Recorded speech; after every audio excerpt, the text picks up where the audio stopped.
Hello, everyone.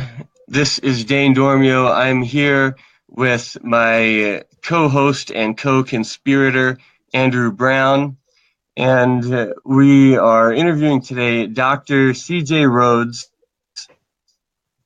who the problem with introducing someone like CJ is really knowing exactly where to start. But a good place to start is we're all Tai Chi enthusiasts here. And that's one of the things that we're definitely going to dig into today. Dr. CJ Rhoads is a distinguished entrepreneur, professor, speaker, and author, as well as being a Tai Chi enthusiast. He holds a doctorate in educational technology and has been a faculty member in the College of Business at Kutztown University since 2004. Where her research interests include business leadership, information technology, and the economics of integrative health practices. As an entrepreneur, she has decades of experience as a business consultant and has been involved in almost every type of business, from being the CTO of tech startups to VP of Fortune 500 financial firms, as well as starting and successfully selling her own companies. Currently, she's the founder and CEO of HPL Consortium, Inc., which is designing an organizational management platform to help remove the technological barriers to start up an operation for nonprofit causes all over the world.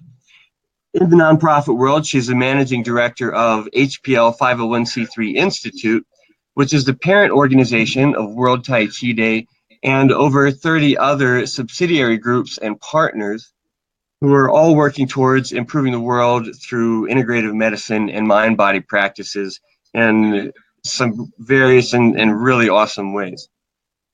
As an author and a speaker, she's the editor and co-author of over half a dozen books, including a series called The Entrepreneur's Guide to Running a Business, as well as hundreds of articles and columns published in peer-reviewed academic journals and industry periodicals. As a Tai Chi enthusiast, she's been studying, practicing, and teaching for over 2 decades. She's one of the founding members of the Taijiquan Enthusiasts Organization, a professional member of the National Qigong Association Research and Education Committee, and she's been inducted into the Fellowship of Martial Artists Hall of Fame as a Tai Chi event promoter. She's been awarded way too many recognitions to list in conjunction with all of these areas, her academic and entrepreneurial career. And perhaps most pertinent for our discussion this evening is a national champion and gold medal winner in push-hands in the International Chinese Martial Arts Tournament circuit. And trust me, this is, as long-winded as this may sound, this is as much as I could really condense and boil things down. This is a lot of condensation and concisification. And I also have to add that in addition to all of this, she's someone that I'm very proud and grateful to call a close personal friend and business mentor. So thank you for being here, CJ. I'm really looking forward to tapping into some of your wealth of knowledge and wisdom and experience. Thank you. I'm very, very honored to be here. And whenever I hear someone start reciting things from my resume, I keep looking around for whoever this person is, because it boggles my own mind sometimes. I didn't set out to do quite so much, but I do realize that I've kind of packed a couple lifetimes already into my life, and plan to have at least 4 more lifetimes worth of achievements before I pass away at the ripe old age of 120. That's my plan. So just to let you know. That's really great to hear. I don't plan to even think about dying until I'm at least 120, and probably not 150.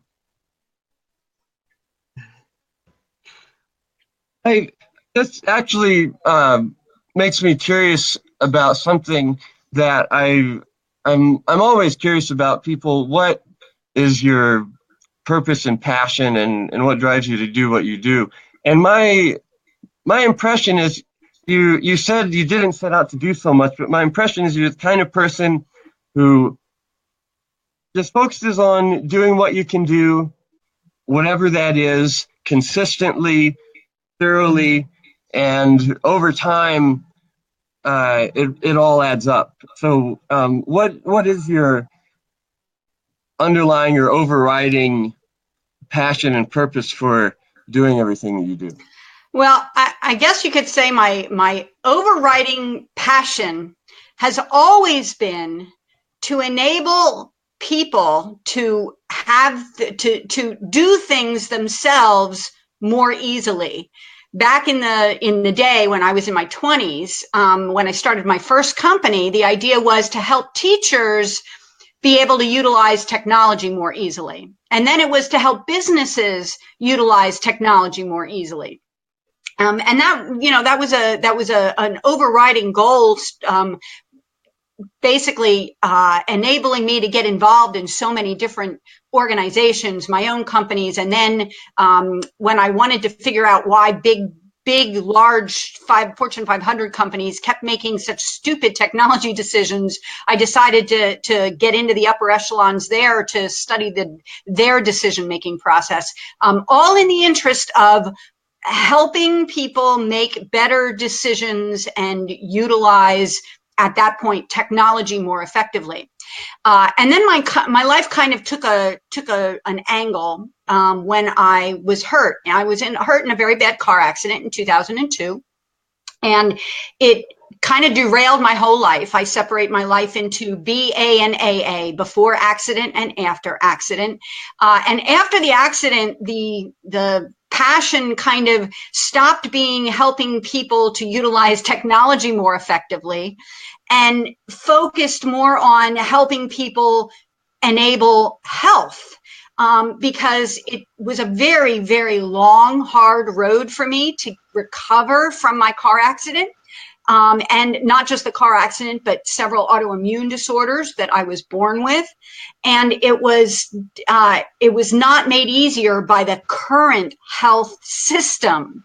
So that's how I really got into integrative health and discovered how much more effective that is in helping people to recover from long-term chronic issues.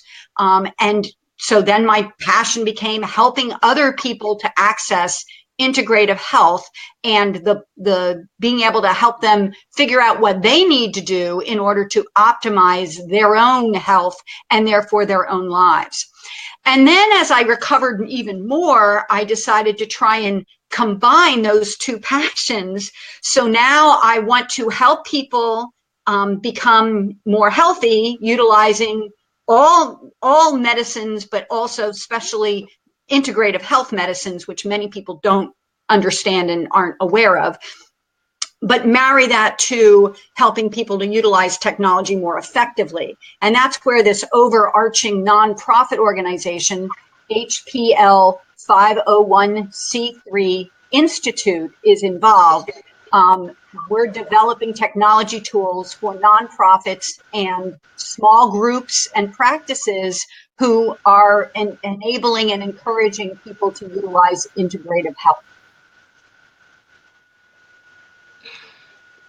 So there's a lot to be inspired by in that, but I really feel called to highlight that as far as life challenges go, your story really seems to illustrate the idea that any kind of challenge or setback can be turned into a gift, and I think what's resonating with is there's actually a TEDx conference that I volunteered with in the past year, where one of the speakers was a teenage girl who had a genetic autoimmune condition and wasn't expected to have a very optimistic lifespan and had a lot of health challenges. And her talk was about the idea that, well, just because your health isn't perfect doesn't mean you can't be successful in the world. And just the how more role models of that sort are really important and needed. And so health is certainly a component of success, but your story really illustrates that it's not a it's not a requirement for being effective in your life and in the world. It's not only not a requirement, but my own health challenges have made me a lot more productive and more able to be able to achieve a whole lot more than before. And the reason is because I do have health challenges. There are times when I simply can't function, when I have to go to bed. And that means that I have to rely upon other people a lot more than I've ever had to rely. Back when I was healthy, I could work 24 hours a day, or at least 20 hours a day, 7 days a week. And I did. That's what I did when I was a business owner. I worked 20 hours a day, 7 days a week.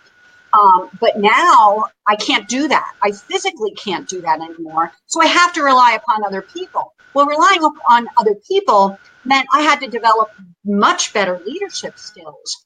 And those leadership skills have actually improved my life. So my poor health has led to improved leadership skills. I know that sounds very odd, but that's exactly what has happened. And the leadership skills consist of, it seems like they consist of both people skills as well as information organization management skills in terms of like delegation and prioritization and things like that. Absolutely. It also speaks to what I call the non-exertion principle of Tai Chi, that know your limits and become limitless is one formulation of it. But I'm also particularly curious about what as somebody who said you really didn't set out to accomplish a lot, but you feel like you've had several lifetimes worth of impact and completions into your time so far. What are your most what are your core values and principles when it comes to organization, information and action management, personal productivity?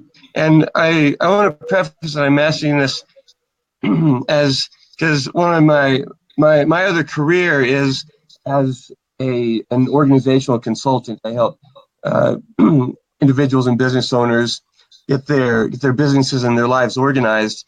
So I'm always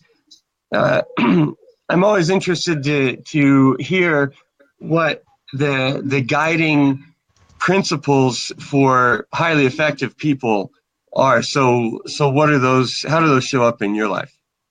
Well, I am a Steve Covey fan. You know, there's 7 effective habits, and then the eighth effective habit. I'm a self-help guru. I've read every self-help book in the world, and have always done so, which is enabled me a great deal. There are so many people who understand the process. You know, I plan 2 weeks in advance. I focus on principles, not on principles and in what is important, not necessarily what's urgent, which are all Steve Coveyisms. I focus just very specifically on Steve Covey's definition of leadership, which I do research on leadership, so I have the list of every definition that you could possibly think of, hundreds of different definitions of leadership, and I like Steve Covey's the best because it focuses on enabling other people. Steve Covey believed that Leadership was enabling other people, communicating to them their values so effectively that they are able to see that value within themselves. And when you do that, then those people become themselves very effective. Now, this is harder than it sounds. I mean, that sounds real easy, but it's not. We all have a little judgmental person inside ourselves, and I'm not perfect. I often forget and go back to being judgmental and critical and telling people what they should be doing and not trying to communicate to them their worth and value so effectively they see it within themselves. So I have to constantly go back and try to reorient myself in order to focus on that specific leadership definition. But I do believe when I look over my accomplishments, the accomplishments that have been most effective were the ones that weren't me.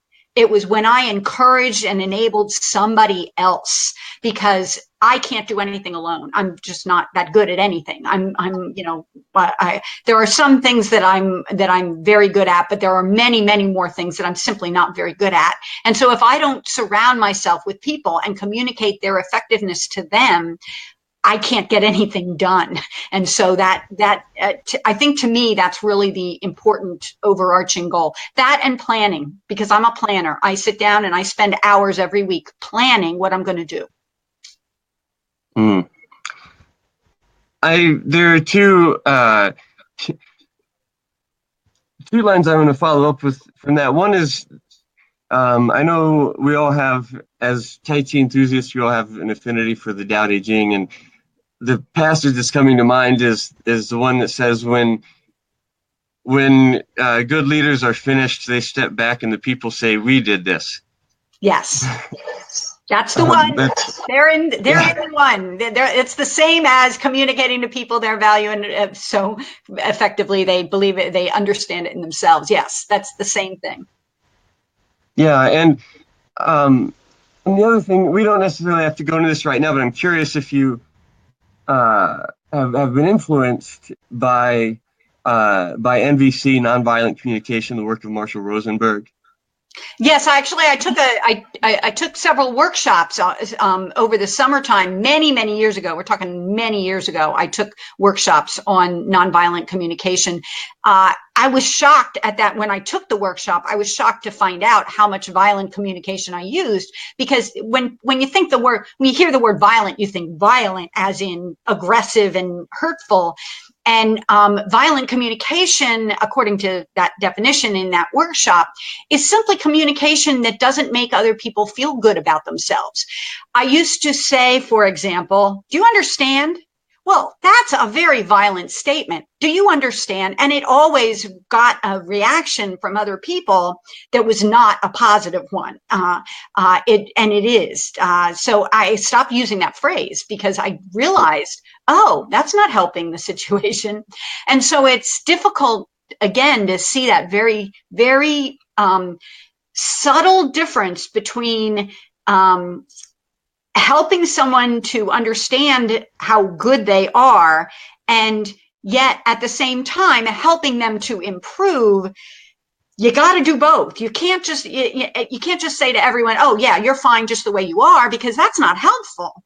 At the same time, you can't start lecturing people and then say, "Do you understand?" Because obviously that's going to make them think, "Oh, well, I'm not paying attention to this person. She doesn't appreciate me." So it's really hard to change your terminology so that it doesn't utilize that violent communication and just utilizes communication that is helpful. Again, I'm not perfect. I try my best. At least I understand that those are issues and try to make it happen. But I don't always succeed, but I try.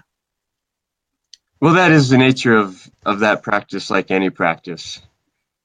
I'm glad to hear you say that, because NVC has been a big influence on me. There's certainly a lot of crossover between NVC and Tai Chi, and I know you've mentioned to me in relation in the context of like relationships and business, that being gentle and non-oppositional, and finding harmonious ways to work with people and in situations.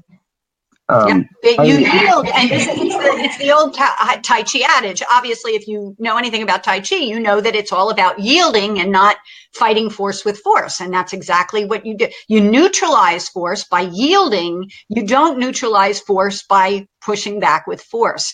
And your communications with people follow the same sort of process. You definitely need to yield, but yield and then neutralize, and then can turn that around. And the true value is when you can turn it around without hurting the other person and yet getting them moving in the right direction. So that's kind of a Tai Chi truism. Very universal principle, and I have always observed that everything in Tai Chi has everything physical has psychological parallels. So it's just a I really appreciate the way that you are kind of demonstrating how Tai Chi principles and the philosophy of Taoism are actually the oldest form of self-help in a way. It is, and it's something that even children can learn. I had developed, many years ago, I developed a curriculum for children called Pacem in Vida. I was a member of a board of directors called Pacem in Terris, which stands for Peace on Earth. And they were looking for a curriculum. They had one for primary grades, but they didn't have one for middle school or high school. And so I developed a curriculum called Pacem in Vida, which stands for Peace in Life, which basically took Tai Chi principles and turned them into conflict resolution lessons. We also taught Tai Chi, which made it an interesting thing because kids like to move around and whatever. So we taught a Tai Chi form, and along with the Tai Chi form, we had little activities and exercises and games that the kids would play that would teach them the underlying lessons of conflict resolution utilizing Tai Chi principles. That's really intriguing to me, because one of the things I specifically wanted to ask you about was teaching Tai Chi to kids, and it's particularly interesting to me because that's what I'm doing right now. I'm in Nepal teaching self-defense and self-development skills to children, and Tai Chi is a huge part of that. But I know that Andrew has some burning questions for you, so I want to pause to make sure he gets a little space, because I know he's got some questions he'd like to ask you. Hi, Andrew. Well, I didn't want to violently interrupt, but yeah, I really like using the word "do you understand?" because I've experienced pushback with that one. In my head, it's like, oh yeah, well, you either understand it or you don't, and then let's keep, I'll keep trying to explain it, keep trying to teach it.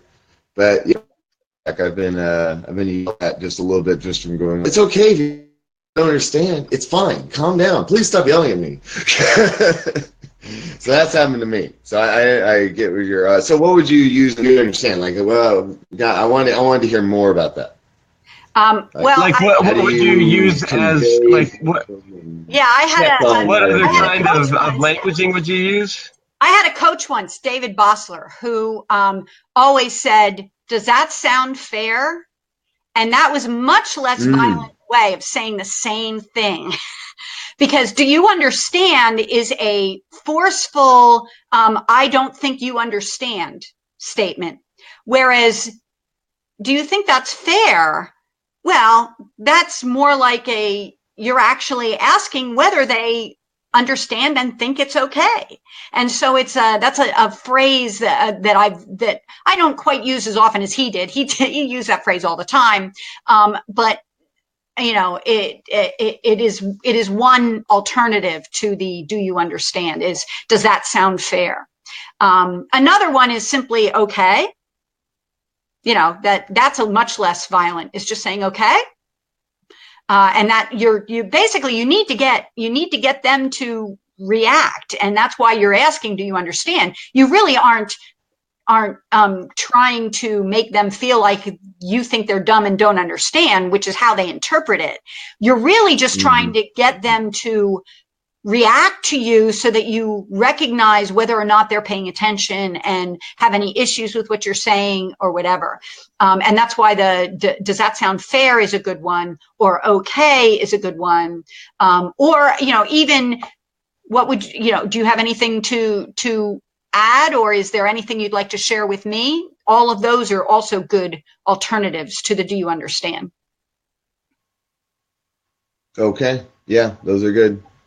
Yeah, it's trying to get someone to understand like a concept from multiple perspectives. And I had a really bad confrontation with one of my good friends because he thought I was talking down to him because he thought like I was questioning his skill in something, and I was just trying to evoke like, hey man, yeah, you explained it one way, you defined something one way, try to define it another way without using those same words or those same examples. And then he started getting mad at me for asking the same question twice. I was just trying to evoke something, and then, yeah, it really spins out of control when you start using a little bit of language that some people find just a little offensive. And it's like, whoa, because I'm so relaxed. I do Tai Chi all the time. I'm calm. So I never get upset. So when someone gets upset with me, I'm just very like kind of shocked. I'm like, okay, I'm really sorry. I don't know what I did. I'm really just trying to be nice. So yeah, thanks for that tip. Can I take a guess that this was a martial arts related discussion? No, just talking about like computer science. Okay. And I was trying. Okay. Yeah, I don't need to get into it. It's not that important. But it was just. Okay. Well, I was curious because mine got a little too aggressive. Because that's something that I think about a lot is competition in general and competition versus cooperation, and particularly in the martial arts world,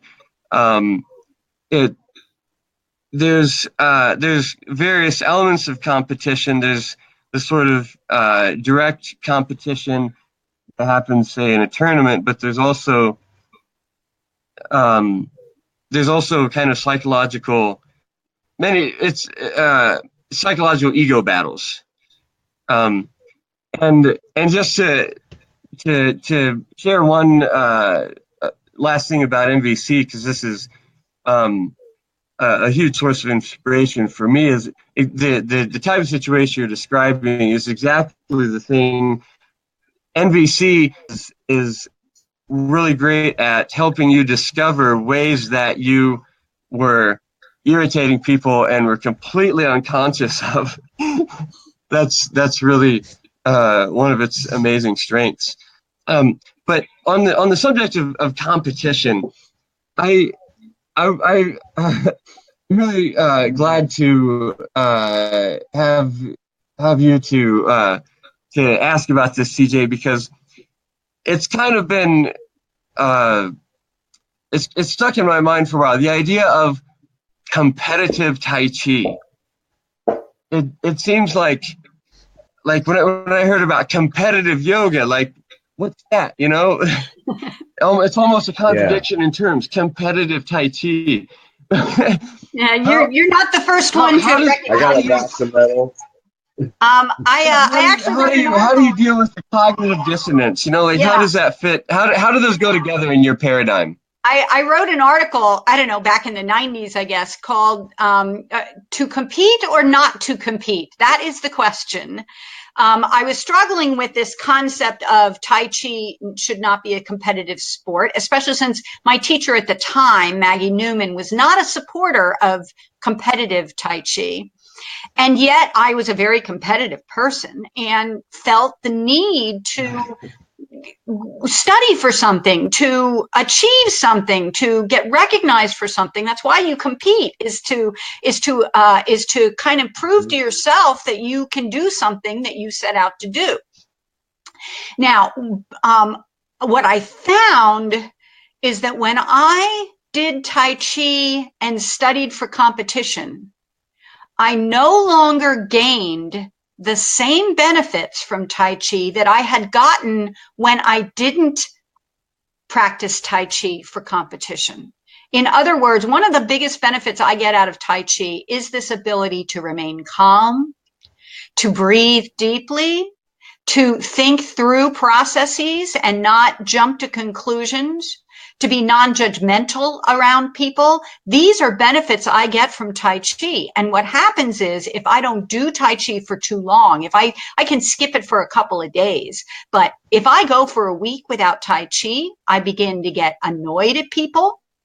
I begin to get judgmental. I begin to get, my breath gets much shorter. I no longer have the deep breathing and I don't stay as calm.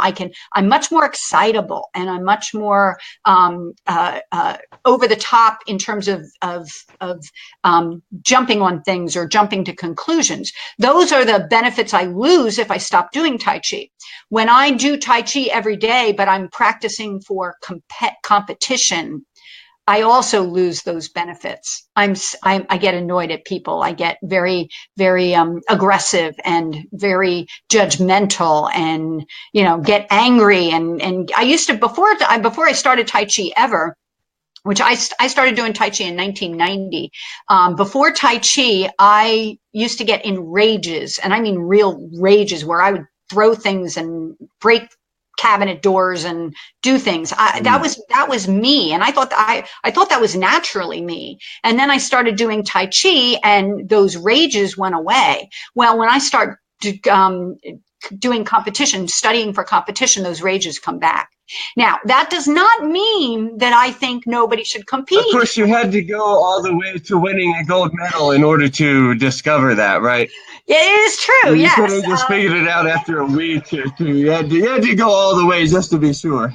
Right. Well, and like I said, and besides, there are benefits to competition. There is a benefit to studying a form so intensely that you really, really know it deeply, or being able to now I won competition. I won the competition for push hands, but that doesn't mean I'm very good. Quite frankly, I'm not that good at push hands. There are many, many, many people that are better than I am at push hands. It's just I was the only one there. I was the only one, I was the only woman to compete at all in that particular tournament. So they gave me the gold. Wait, great. That doesn't mean I'm any good. Yeah, by default. I won by default, basically. But nonetheless, I learned studying for that and preparing for that gave me a level of understanding and knowledge that I would not have had otherwise. So I'm not against competition. I still think competition is a great thing. I just think people should recognize the differences between practicing Tai Chi for health and practicing Tai Chi for competition and practicing Tai Chi for self-defense. It's the same form, but you can practice it in those three different ways, and it gives you three different kinds of benefits. So you look at what benefits you're looking for, and you practice it in the way that that will help you in that particular time. That's really great to hear. I used to compete. Yeah. I competed for years, and when I was competing, I know what you mean. You were on the next competition, and you're training like a madman. You're actually kind of hurting yourself a little bit because, I got to put in my hours. Your knees are hurting, your body's hurting, and you're doing training with your cohorts who, they have to push and pull on you, and you get thrown around, and you have to run around the building a few times, and you get really tired doing all that training. It's just more intense than your standard, like, I'm just going to get friends and do forms. It's a little easier with your friends and just breathe forms versus like, okay, man, hey, you have to fight me like you're really trying to hurt me. Let's go. Come on. And then, well, big difference. And right. Plus, I really enjoy push hands. I love doing push hands. And so, but it's not as much fun when you do it in competition. I've seen people who just they don't follow the unwritten rules of utilizing push hands as a drill, and they're in it for the win. and they get very aggressive, and it's just not fun anymore. I don't practice Tai Chi to be knocked down. I practice Tai Chi to test my own ability to stay balanced. And so when you are doing things that are not helping me to learn to stay balanced, then that's no longer fun for me. And so, I may compete again someday, but I'm not real sure. I may never compete again. We'll see. There's a competition, a tournament coming up, the 20th anniversary tournament in Florida. That I really want to go to. It's so much fun that I'm trying I'm wrestling with myself as to whether or not I can do it. I don't have the time. It's a very bad time for me, but I might be able to rearrange some things. So I'm still struggling with that decision. I have to decide. So it's a great opportunity though. Yeah, well, I really appreciate the clarity and balance of your perspective on that, and I think it's going to be really helpful for our fellow Tai Chi enthusiasts who are watching this to just make that distinction. You mentioned the three kind of purposes being health and wellness, competition, and self-defense, and I think this is even more broadly true of the sort of ego battles in the realm of martial arts in general, and Tai Chi in particular, that I referred to earlier. That it's there are all kinds of standards that you can choose to judge something by, but the most reliable standard is, what is its intended purpose? What is it for? So if what you're doing is working for what you intend it to work for, it's not really valid to criticize that as not being effective for something else, because that's not what its intended purpose is. So as long as you're recognizing the distinctions and practicing in a way that suits your own purposes, whatever they may be, which are as unique and individual as each of us is, there's then in that sense, at least, there's no good or bad or right or wrong. There's just different purposes that people are trying to pursue. Right. So I just need to point out, I'm just looking at the time, and I actually have a meeting at Kutztown that I have to get to shortly. So we do need to be wrapping up. Okay, what's your time frame? I really should only spend another 5 minutes. Okay. Let's just do a close out and let's get out of here. Yeah, I know. We got started a little bit late than anticipated. Andrew's got his day job to get to, and I'm getting up. I'm getting up at 4 a.m. to go jogging with the kids, and it's 20 after 9 right now. So I think however long we had to talk for, we'd open potential conversation topics at least as quickly as we close them. So I always like to leave the possibility open for future conversations. And there's just one thing I want to mention that we're all involved with, which is World Tai Chi Day this year. And we're organizing an event in San Diego. It's coming up pretty much right around the corner. Are you involved with World Tai Chi Day organizing any events or anything like that this year? Are you talking to me? Yes. Yeah, I'm very involved. In the first place, I'm really trying hard to see if we can get the World Tai Chi Day listing up before World Tai Chi Day this year. As many people know, a couple years ago, it started getting hacked. And a friend of a friend finally connected me to Bill. I mean, I knew Bill before, but he didn't know that I did web work. And so we finally connected, and I basically moved his website off of the site that was closing it down every 5 minutes because it was being hacked, and stopped the hacks. But we couldn't put the listing back up because that was the software that they used was the software that was being hacked. And so we have to replace that. And of course, we're a volunteer organization. We don't have any money. So it's not like we can afford to pay for a system to do that. We have to kind of build it slowly. So I'm working on that and trying to get the listing back up. I have my own World Tai Chi Day at Kutztown University this year. It's been held at the Reading in Reading for the last few years, but this year we're going back to Kutztown University.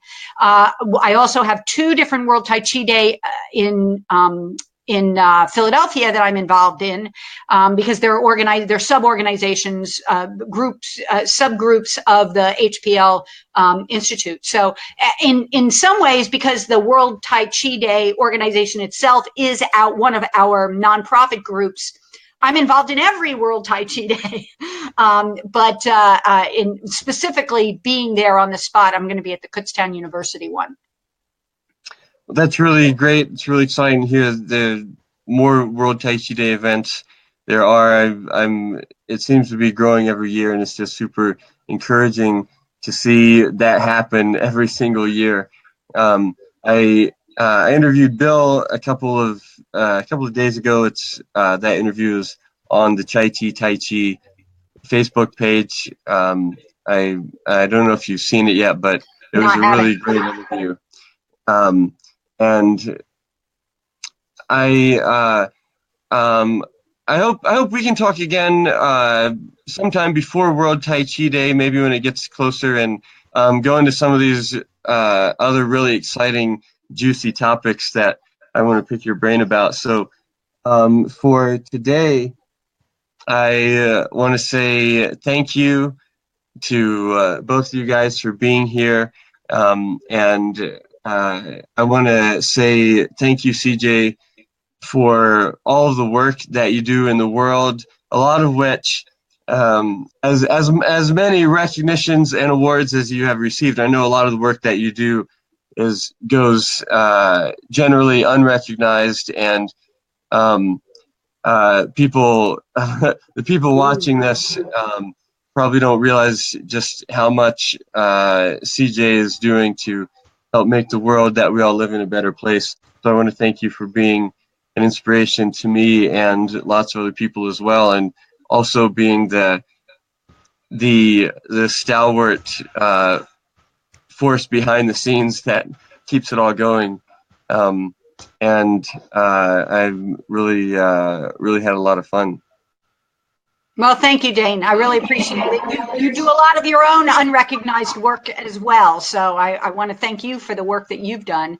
And Andrew, I'm sure you work very hard as well and do lots for other people. And I'd like to hear more about the integrative health practice that you're trying to start and what you're doing there.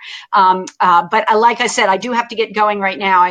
People are waiting for me at Kutztown, so I have to get going. You guys should definitely connect about the techie stuff, about all that techie stuff. That you'll both geek out on that.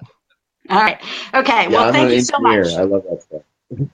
Nice meeting you. Very much. Very nice meeting you. Very nice meeting you too. All right. Bye-bye. Bye, guys. Bye.